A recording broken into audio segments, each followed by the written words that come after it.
So in today's day and age, the purpose of software and products increasingly seems to be to attempt to extract as much value as we can from customers or consumers and giving them back as little as possible. Now, when I was preparing for this, I came across many videos of Caleb Hammer from Financial Audit, and he made me think about some of the challenges that we have in today's world to do with the subscription model of how we interact with products. And at the same time, I came across this post a couple of days ago from the Orange site, where the author, as you can see from this subscript, literally argued that subscription mobile apps are good and we should stop complaining. Now, to be clear, this particular post, I would argue, wasn't that well received, with 39 points and over 100 comments, but it nevertheless emphasized that this behavior is now normalized, where the desire for subscription is almost like the expectation for consumers, even amongst what I would think to be the technology circles. There's people that hold that opinion, and it's no longer about ownership. So when we think about this, it's like this is also reflected in various statistics when we look at budgeting. Right, there are many active subscriptions now per user. People are spending more and more, and if we compare it with the boomer generation, millennials and Gen Z spend significantly more than them on subscriptions, and specifically subscriptions. From a budgeting standpoint, even though subscriptions is not the key issue, right, there are still bigger issues. It is getting to the point where subscriptions are literally death by 1,000 cuts. Might be in a situation where, for example, and this comes up in Financial Audit a lot, where maybe there's a particular show on HBO that you want to see, so you purchase an HBO subscription. Now, when that show ends, you probably don't cancel that subscription. You probably keep it on, and you might justify yourself saying, hey, there's enough quality shows on HBO that I do want to keep this monthly subscription. And just imagine this repeating itself over and over again for every single different provider or variation of a provider, right? There's HBO, there's Disney Plus, there's Hulu, there's Amazon Prime, there's Netflix. You repeat it for so many providers, of course, it just builds up more and more and more. And then you do this for every single potential product. You can see why this is death by 1,000 cuts. But rather than talk about the mechanics of that, maybe it's worth thinking about, how did we get to that situation? Now, I think we got to that situation primarily due to the venture capital and the venture capital model. So if we start from the top left-hand side, venture capitalists, they generally really like to see things like ARR, the annual recurring revenue. If you just sell a product once to a customer and they never come back, well, you don't have any recurring revenue, and therefore maybe your startup is not that appealing. How can it grow, right, if you don't have recurring revenue? So there's this push to recurring revenue, and this leads to higher valuation, this leads to capital, and then this leads to what many people want, which is an acquisition. And this kind of loop, we've seen it many times, and it is the norm for many startups. And I think by extension, this has become the expected model for how people interact with products and services. Now, I think that this problem has also popped up because of the Web 2 way of building software. Now, prior to Web 2, I think it was far more common that you would purchase a product and you would own that product. You would have a license to use that product however you want it, to a degree, of course. But now, in the Web 2 era, that's no longer the case. Instead, you are sold a subscription for a very small price, and normally that product is just a fraction for what that product should be, and you are given the expectation, or you're given the hope, that they will add new features to this product to make it complete. So you're going to start with a inferior product that you're going to pay money multiple times over.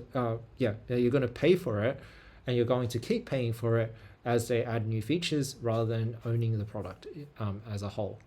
And I think that this kind of lean startup idea, along with the agile methodology, this has probably trained people to be used to the idea of subscription, and perhaps just saying, well, why do we need to own anything anymore? I think that this has not only appeared within software and products, but it's also appeared in gaming, which I think is where especially young people are first exposed to it. So we can see this in games like Fortnite and Destiny, where there's a prevalent culture of like battle passes, microtransactions, and seasons passes. Basically, people are given this incentive to keep playing and keep being engaged in this game, rather in order to extract the maximal value outside of out of the customer, rather than having at launch a completed product. So they're just basically told every couple of months, hey, we're going to add this new feature for you. We're going to add this other feature for you. If you keep playing this game, we're going to give you this cosmetic or this thing that we've promised you before.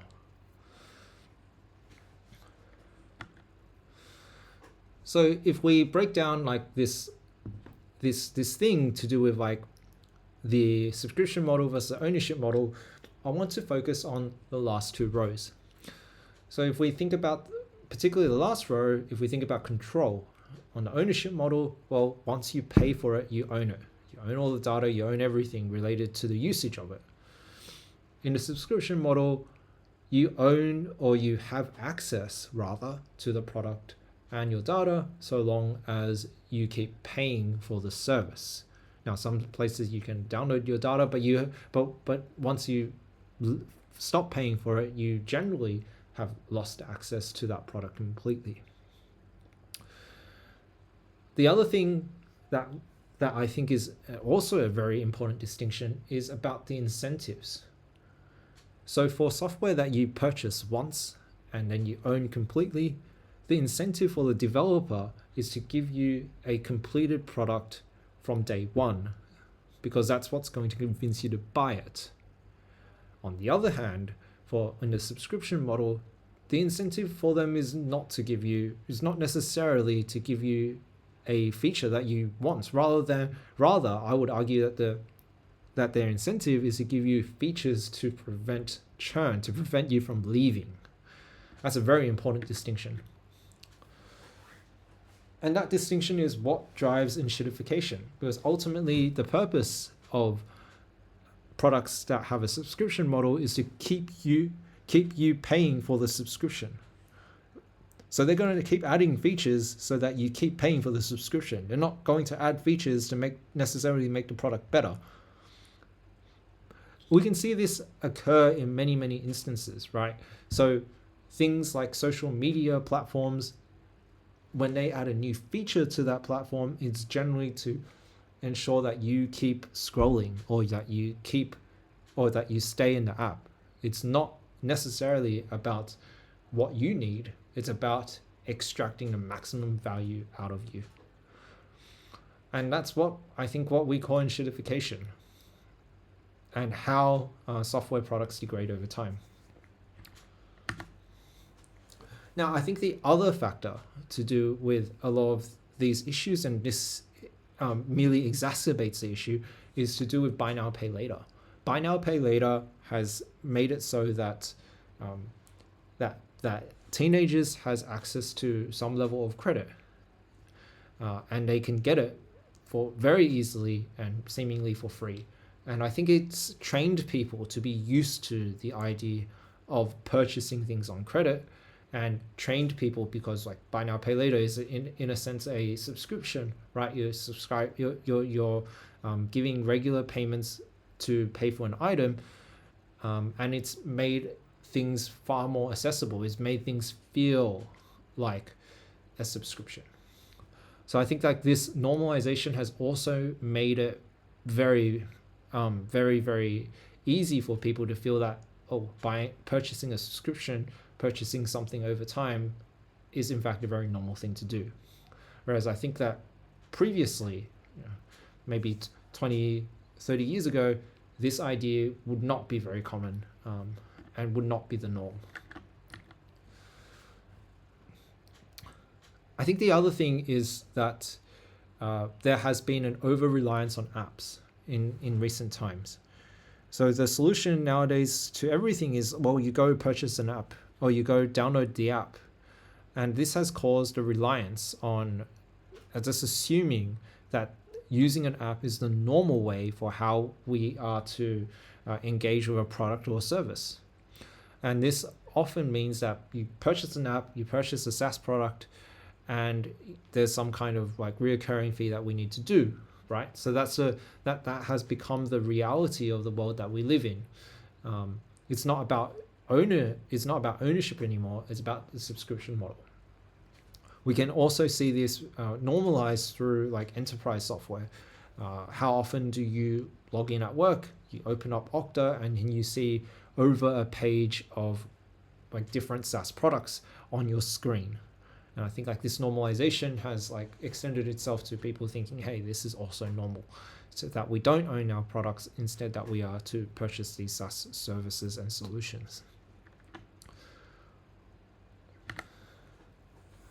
I think if we like look at it from a big picture, we can sort of see how all of these things fit together. We have our VC capital, which then leads to demanding ARR subscription services, which then lead to like lean MVPs, and then this is also okay because of BNPL, and then leads to enshittification, and the cycle continues. So I don't think it's like necessarily a consumer choice where people actively choose subscriptions. I think it's just that the model in the world has been set up where this has been normalized and this is expected, and this has been indeed pushed as the standard for people to follow. The standard today is generally not like well-crafted software that you go and purchase once. Rather it's generally you go and choose a subscription service. I do think we are getting to the stage where there is a lot of fatigue. We can see this recently in Xbox, where there was a lot of backlash with Xbox subscription prices. I think the easiest way for me to understand why there was backlash is the subscription price was so high that it was at a stage where you could go and literally purchase a brand new game and own it on Steam every month. So rather than renting a game for like the monthly subscription price, you can go and purchase a brand new game every month. Some may argue that this is a service problem, but I also think that it's just that there are no competitors in that space if we like translate it to things like the world of mobile apps or the world of like desktop apps. The other reason why we can see this is, of course, streaming dilution. I alluded to that earlier. Like nowadays, how many streaming services are there? Can people really go and have at all times your Disney Plus, your Hulu, your Amazon Prime, your Netflix, and so on, all at the same time? Now, whilst I don't think that this is going away, like I don't think the pattern is necessarily reversing, I think that we've definitely plateaued. So with that in mind, like where does that leave us? I think that the key thing really is hopefully people follow where the money goes. I think that the subscription economy, whilst you can't necessarily avoid it, maybe we can be more mindful. Maybe we can try to own more products and try to demand complete products rather than signing up for subscription products or pre-ordering products before they've even launched. Maybe wait and demand that there is some level of quality or craftsmanship in what you use. Hopefully through that, quality improves, and that maybe the poor products or the products with extremely dark patterns just go away simply because people recognize that they are inferior.